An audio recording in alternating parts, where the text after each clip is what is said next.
اور یا یہ کہ اس کی جگہ اگر کوئی امامت کے بغیر تراویح گھر میں پڑھے صحیح طریقے خشوع کے ساتھ تو اس طرح کیسا ہوگا؟ نحمدہ ونصلی علی رسولہ الکریم، اما بعد۔ رمضان مبارک ہو آپ کو۔ رمضان کے اس بابرکت مہینے میں ہمارے چینل سے جڑے ہیں تو ہم آپ کا بہت ہی استقبال کرتے ہیں۔ سماحت شیخ عبدالعزیز بن باز سے پوچھا گیا یہ سوال،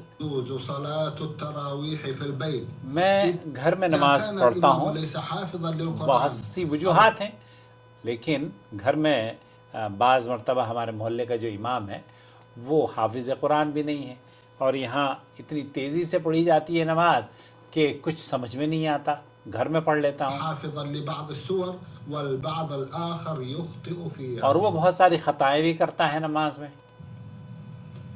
لا بأس بها فی البیت، آپ تراویح کی جو نماز ہے وہ گھر پہ پڑھنا چاہتے ہیں، کوئی حرج نہیں ہے،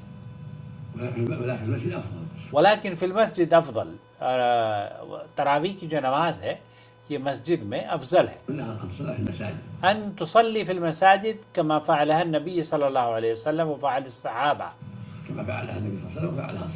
آپ علیہ السلام اور صحابہ نے جس طریقے سے نمازوں کو، تراویح کی نمازوں کو مسجد میں ادا کیا ہے، تو یہ ان کی سنت کے مطابق آپ نفل نماز ہے اور آپ مسجد میں پڑھیں، یہ نافلہ۔ At the end of the day اس کا جو حکم ہے وہ یہی ہے کہ یہ فرض تو نہیں ہے، واجب نہیں ہے، نفل نماز ہے، لیکن مساجد الافضل۔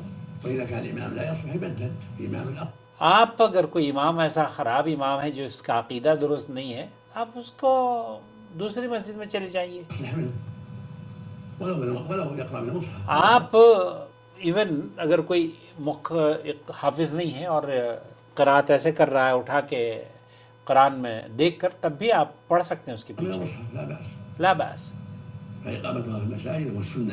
یہ مساجد میں نماز ادا کرنا افضل ہے، سنت ہے، وہی التی ترج علیہ السلف الصالح، یہ سلف صالحین کا عمل رہا ہے۔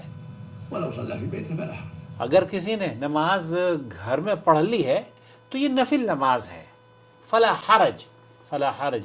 تو شیخ بن باز فرما رہے ہیں تو کوئی حرج کی بات نہیں ہے اگر آپ گھر میں نماز تراویح ادا کرتے ہیں۔ چینل سے جڑ جائیے 00966 504 686317 مجھے میسج کرنے کے لیے۔ شهر رمضان الذي أنزل فيه القرآن هدى للناس وبينات من الهدى والفرقان